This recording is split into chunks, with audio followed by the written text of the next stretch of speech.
Have you ever found yourself caught in a vicious cycle doing things that you know really good for you, but feeling like you just can't stop? Like binge eating, addiction, procrastination on important tasks, lashing out when you're angry, but you don't really want to. Maybe you lash out at your kids or your spouse or something like that. If so, you're in good company. We all have certain self sabotaging behaviors, and most of these behaviors are rooted in childhood coping mechanisms. There are parts of ourselves that were created or formed to help us survive difficult childhood situations, but in some ways, these coping mechanisms can really hold us back from living our best lives and being our true selves. Today, we're going to be talking about a framework. It's kind of a counseling framework to help you understand and conceptualize these different coping mechanisms as being parts of yourself and talking about what to do with those. This framework is called internal family systems therapy, usually, and sometimes you hear it abbreviated IF. It's the IFS model.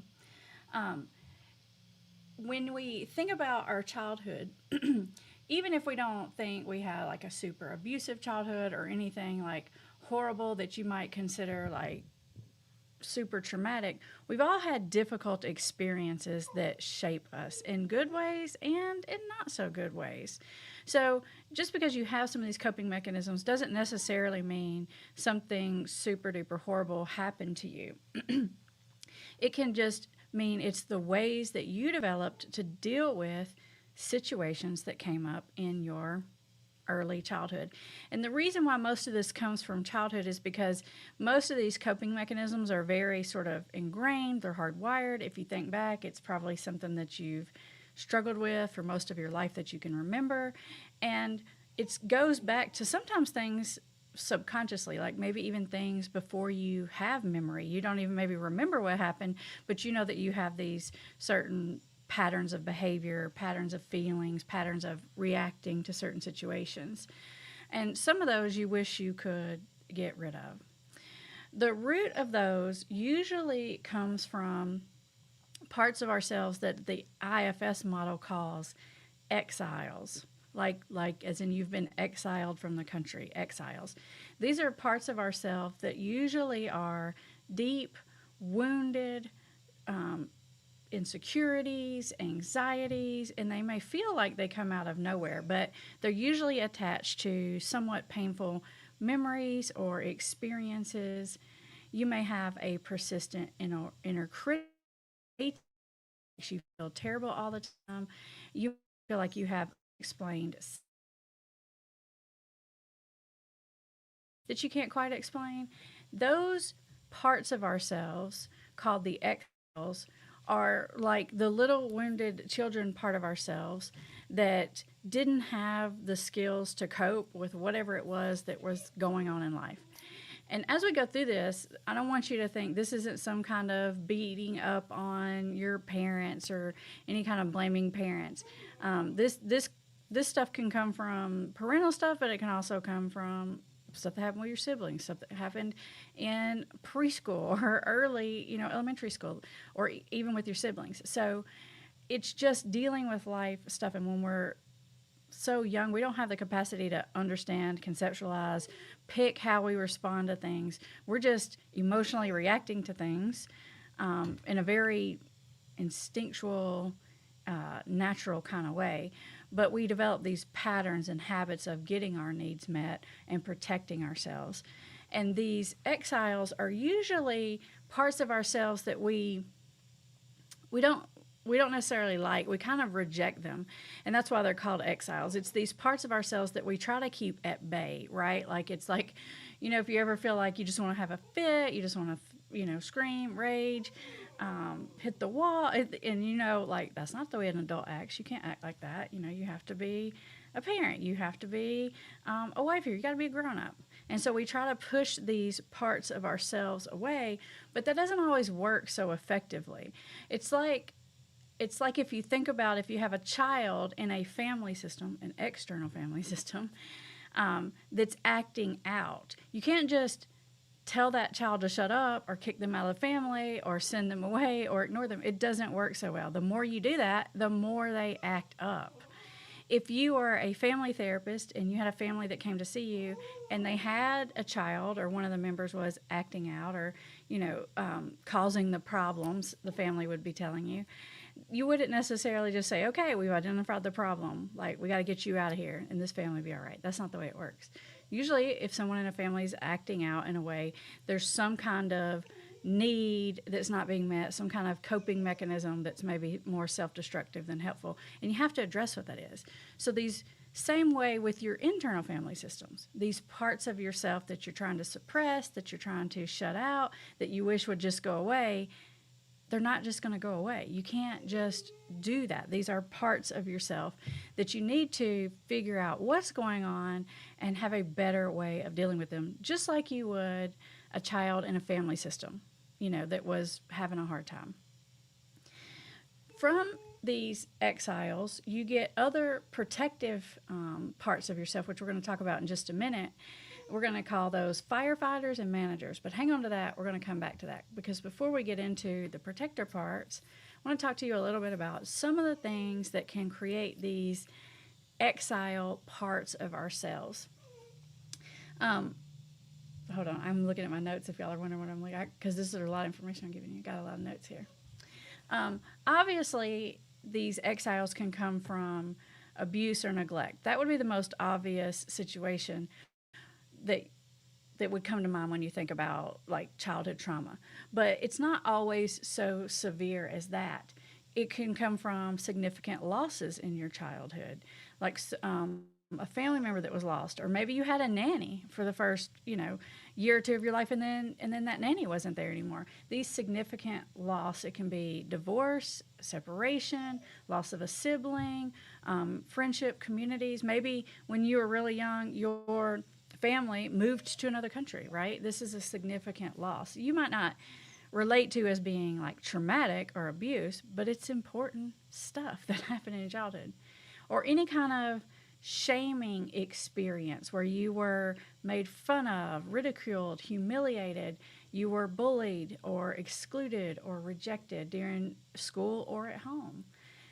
Any kind of situation that made you feel wrong or not good enough or different than or disconnected from the group. These memories have a huge impact on us, and we all have them. When we all develop different ways of coping with those kind of situations. Other kind of things that can create exiles would be overwhelming circumstances, like growing up in a really high stress community environment, or poverty, or in a war torn area, when war was going on in the country where you grew up. Having to take on adult responsibilities as a child. Maybe you grew up and you had a single mom, or maybe you grew up and there were 10 brothers and sisters, and you were one of the older ones and you had to be more responsible. Or another overwhelming situation can be something like dealing with chronic illness or disability or other hardships that can come during your childhood. Even a pretty serious lack of validation or attunement can create these exile coping parts of ourselves. Like if you have parents who are very emotionally distant or unresponsive or preoccupied, which can come from lots of different things. Maybe you have a parent who was really depressed. Maybe you have a parent who just lost their parent and they were grieving. Maybe you have a single parent, right? There's a lot of reasons that aren't necessarily the person being a bad parent that could cause them to be not as in tune with you maybe as you maybe needed as a child. Anytime you were feeling like your emotions and your needs and your experiences weren't heard or attended to or validated, and just a general lack of safety and comfort during your childhood can create these exile parts of ourselves. One of the most, I think, easiest and one of the most quickest natural ones I connect to is you hear people sometimes say that they have an attachment wound, right? That attachment wound comes from somewhere in childhood, right? And now you can see it playing out in adulthood. This is one of those ones we actually have a label for, we have a title for, and when I say it, we kind of all have an idea of what that means. But there's a lot of other different kinds of exiled parts of ourselves. These are sort of emotions usually that are triggered in certain circumstances in adulthood, and a lot of times in ways that we kind of wish they wouldn't. And that creates the protector parts of ourselves. And we're going to put those in a couple of categories. In the IFS model, they call them firefighters and managers. You guys give me just 1 second. I'm going to have to open my door and let my dog out. I don't know if y'all can hear him whining, but it's driving me crazy. 2 secs.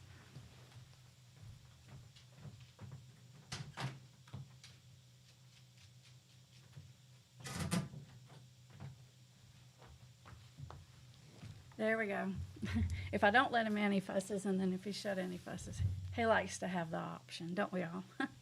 All right, back to the protectors, the firefighters and the managers. Let's start with the firefighters. Let me move my notes up a little bit so I can stay on track here. If you tend to have any of these kind of behaviors, it's probably a firefighter part of yourself. Like, for example, overeating or binge eating, or eating when you're emotionally stressed, or excessive alcohol or drug use. I know there's some of us watching the channel that struggle with that, right? Impulsive shopping, gambling, or compulsive pornography, or engaging in self-harm behaviors like cutting, or even procrastination of tasks. Maybe you have a habitual way that you just procrastinate. Maybe you go on social media and you get in the social media vortex for hours and hours and hours. These are almost like self-soothing or numbing parts of ourselves. And we oftentimes get frustrated at these parts of ourselves, but these are coping strategies that developed as a way of dealing with those really intense emotions of the exile parts of ourselves. Hopefully this is coming together a little bit. I know it's a lot of information to absorb. But we all have different ways, different firefighters that work for us. And then we get mad at ourselves when we binge Netflix, for 5 hours instead of being productive. We get mad at ourselves when we numb out and we're unproductive, or we engage in that addictive behavior one more time. It's like we do it, and then after the fact, we're mad at ourselves. And so we then a lot of us try to shut down or ignore or push out these firefighter parts of ourselves. And again, that doesn't work so well. What's a better strategy is to realize that these are parts of yourself that are trying to help you in some way, and to do a better job of acknowledging these coping mechanisms, these parts of yourself. We'll talk a little bit more in a minute, but sometimes it's helpful to even name these parts of yourself so that you can visualize them and you can have an understanding of them so you can better deal with them. Because the firefighters are there for a reason. They're there to protect you somehow. And so instead of getting mad at the exiles and then getting mad at the firefighters who are trying to protect the exiles, we got to do a better job of that. A lot of us are in this New Year cycle where we're trying to set New Year's resolutions, and I'm going to do better at this, and I'm going to stop doing that, and I'm going to do more of this. And probably something that you're setting a resolution about is some kind of long-lasting pattern about yourself. Chances are that long-lasting pattern comes from some of these parts that we're talking about today. And it's not going to work to just try to get rid of it. We have to deal with those things in a different way, which is why we're talking about this today. Now, another kind of protector part that we have is our managers. And they kind of, managers seem very sort of opposite as firefighters. Firefighters, think of them as sort of the parts of you that just want to self-soothe, right? Just want to feel better, just want to kind of numb or disconnect or not deal with, right? And then you have the managers, which are like the bosses or the parents, right? And these are the part of yourself where you tend to be really critical of yourself or push yourself. You may feel a need to be perfect or in control or above judgment. You may have workaholic tendencies. You may not be able to switch off being productive. You may have rigid black or white thinking or lack flexibility in certain areas of your life. You may have difficulty dealing with difficult emotions and asking for help. And as a way of dealing with those feelings, those exiled feelings, we have these managers that come in. These tend to be the parts of ourselves that lean towards micromanagement, criticism, judgment. It's that part that's kind of constantly like pushing yourself to do better.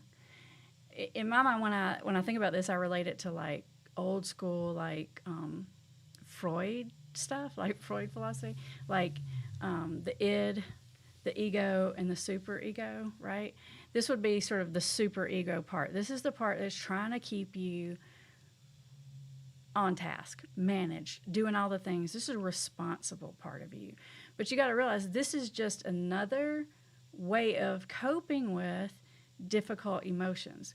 Are you more of a person that the firefighters take front stage more often, or are you more of a person that the manager parts of you takes center stage more often? You may feel like, well, if you're a person that has more of a manager style, you may feel like, oh, that's a responsible person. They're doing it right.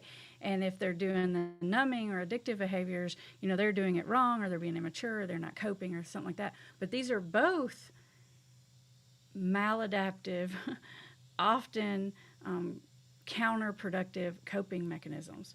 Because just like you can get yourself in some kind of social media vortex, and that's not always productive.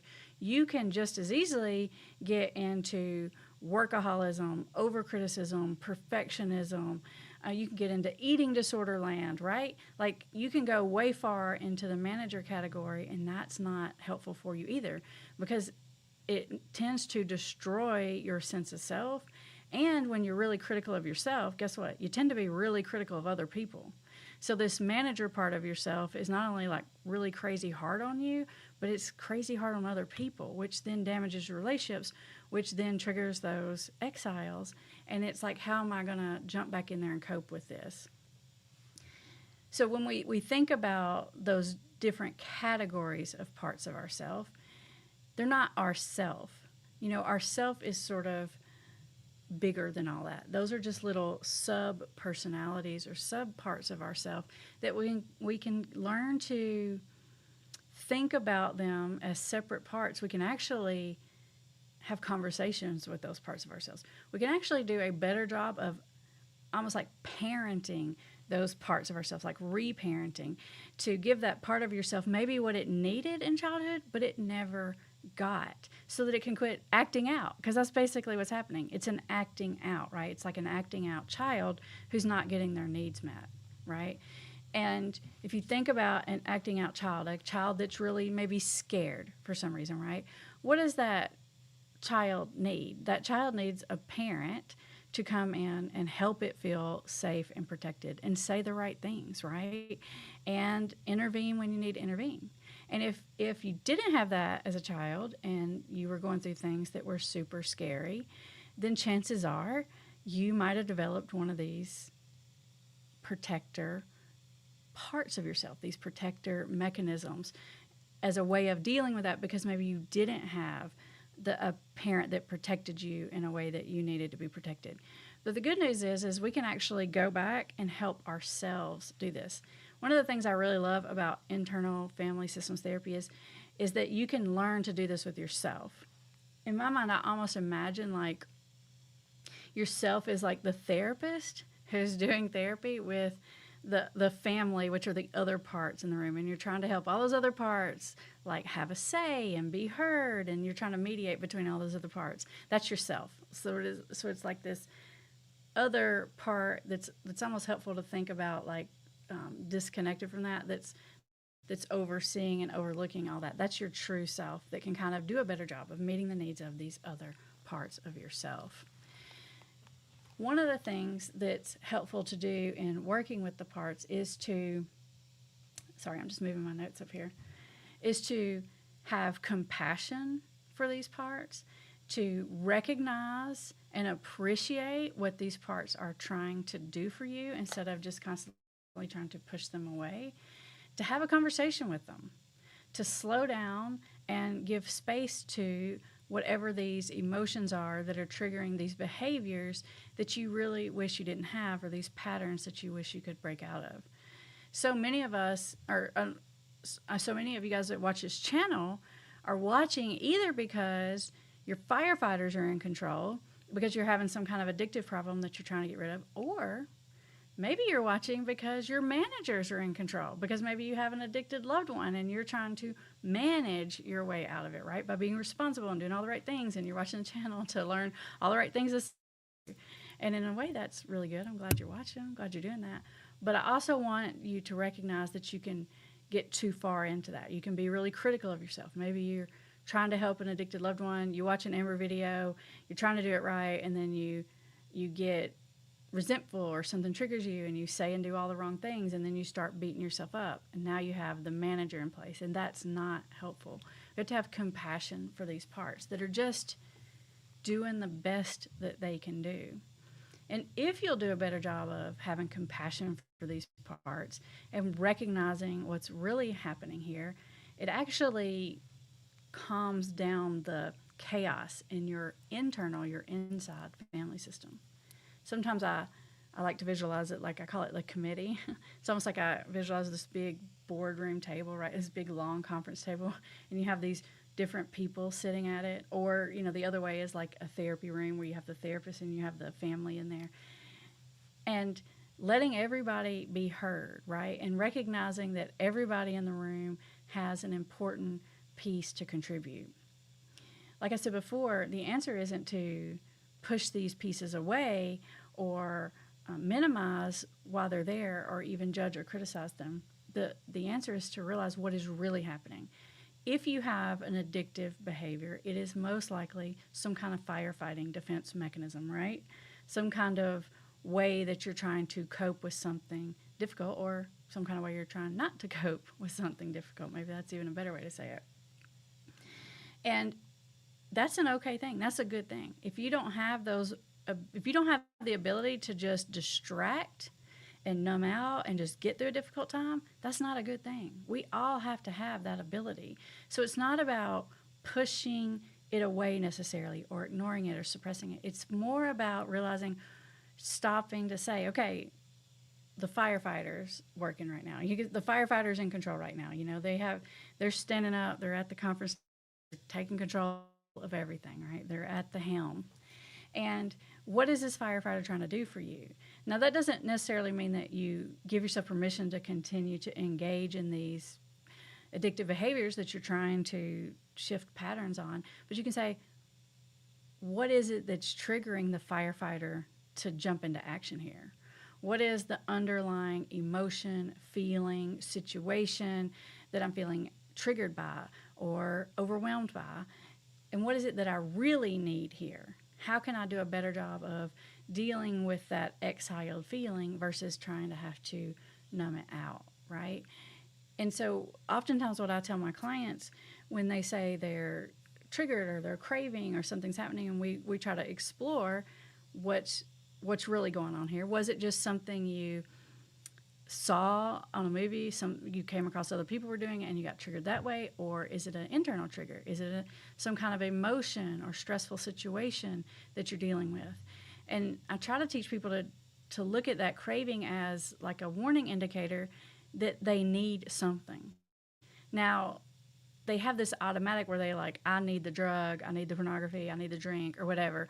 But that's not actually what you need. What you need is some kind of relief or reprieve from something that's going on. And if you just stop and you ask your firefighter, you ask yourself, you say, what is it you're seeking relief from, right? What is it you're going toward? What is it you really want right here? And find another way to meet that need.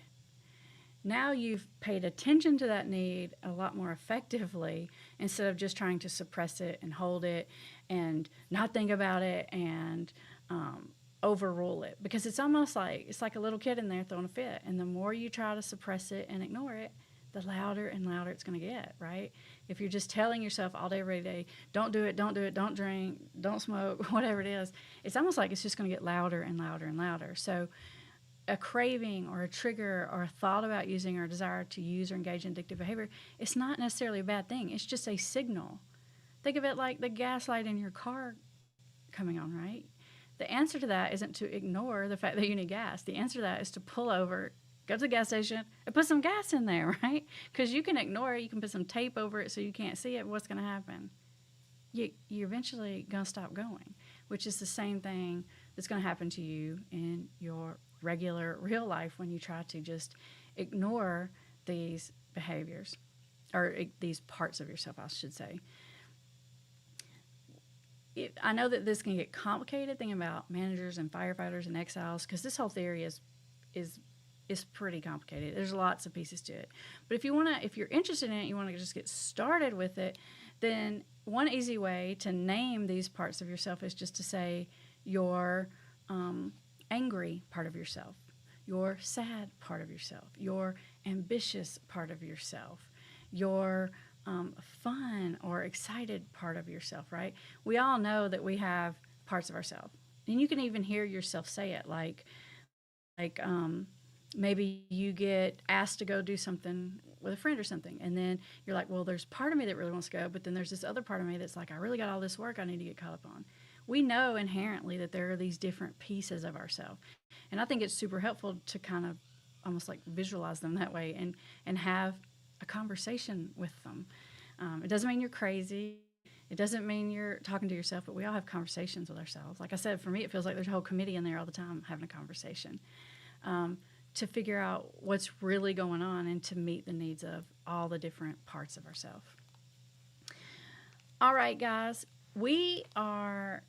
I don't have as much time for questions today, but I am going to take just a couple. But before we take a couple of questions, I will remind you, as always, there are resources in the description of this video. We do have openings for January for strengths-based recovery coaching. If you're interested in that with me, there are links in the description. Of course, we have our family membership. As always, lots of stuff in there. So let's take a couple of questions before we run out of time. Let's see here.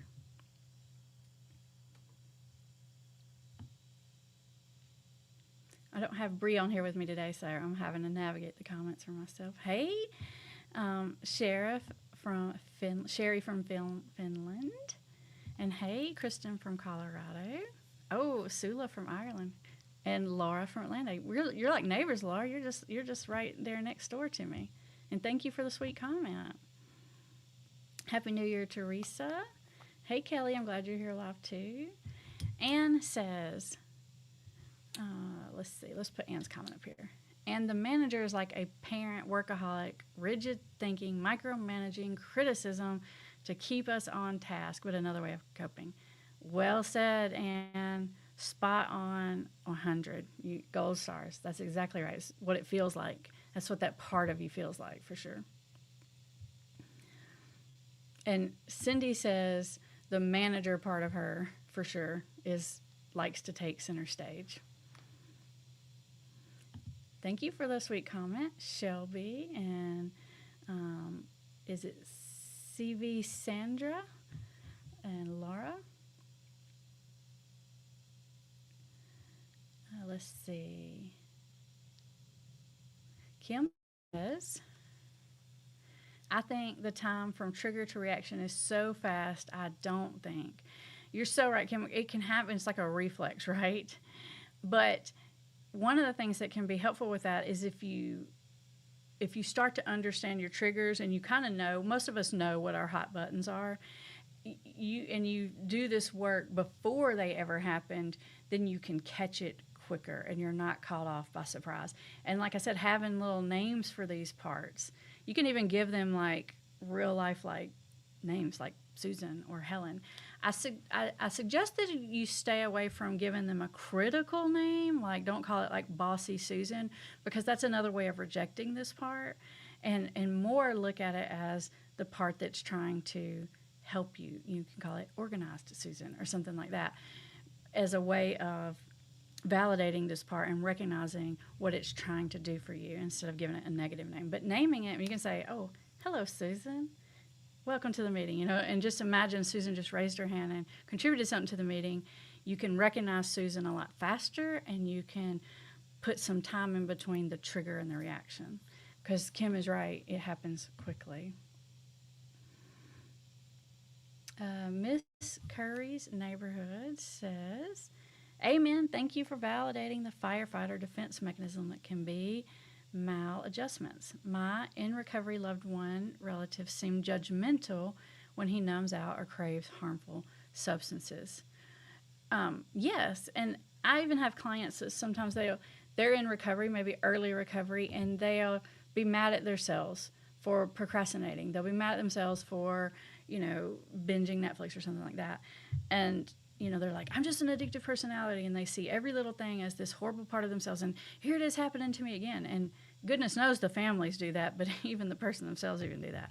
And I encourage them, well, what does it mean? Maybe you needed a break. Maybe you needed a break from the manager. Maybe your recovery is coming across like a manager, right? Maybe your recovery is getting too harsh and too critical with you, and that's triggering some kind of need to bring in these firefighters. So recognizing it as a signal, as a symptom, instead of this bad part that you're trying to ignore.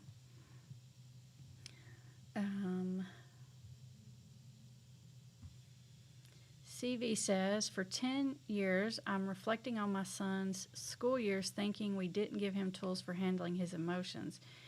He acts or is entitled, my bad. Is that my bad? Okay. I don't want you to get into a lot of blame. I don't care how good of a parent you are. We're human beings, and you don't have the ability to meet every single need of your child. We do the best we can, right? But we also are dealing with a lot of other things, a lot of other needs from different people and from ourselves trying to meet. So I wouldn't get into this blame game. It's not gonna be helpful, and I'm not sure that it's accurate.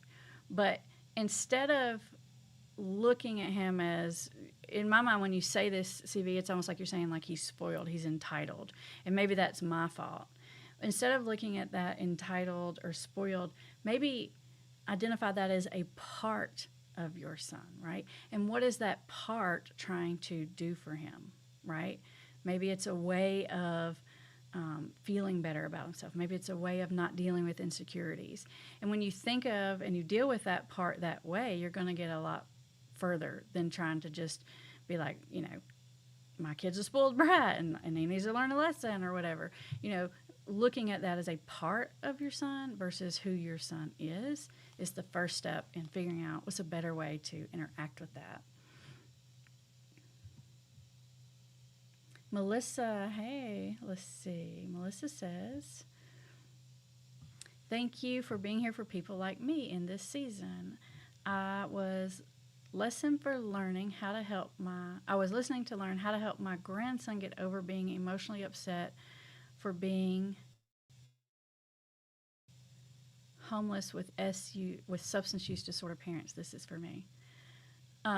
Yes. So what you're saying is you've got a grandson, and is it your grandson is homeless? Like, I understand what you're saying. Like, his parents have substance use disorder and they're homeless. Is your grandson like with you? Is he with them? And being able to respond to that child and the emotions that they're going through is the most helpful thing you can do. Maybe you can't fix everything. Validate what they're going through and help them to develop some more healthier coping mechanisms. And I think you're going to do a great job of that, Melissa, because you're already so aware of what's happening. You're already so self-reflective and insightful about the situation.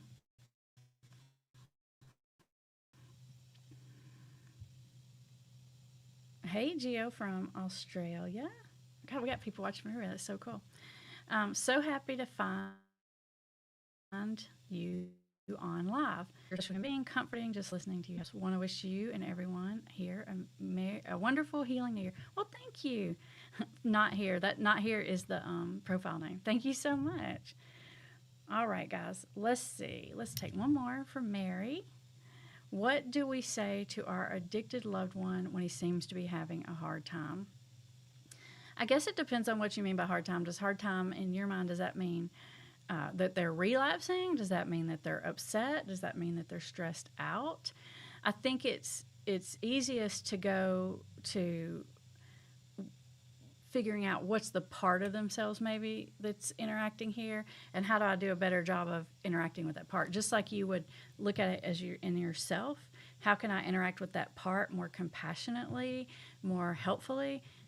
Look at that same thing with what part of them is having a hard time, and what does that part really need, and is there something I can do to be helpful? You don't have to fix it, you don't have to have an answer, but just being compassionate and validating is a huge help, because if you can help do that, maybe their firefighters won't need to jump in so much, or their managers. All right, guys, we are out of time for today. I have to run. I promised my son I would take him somewhere today.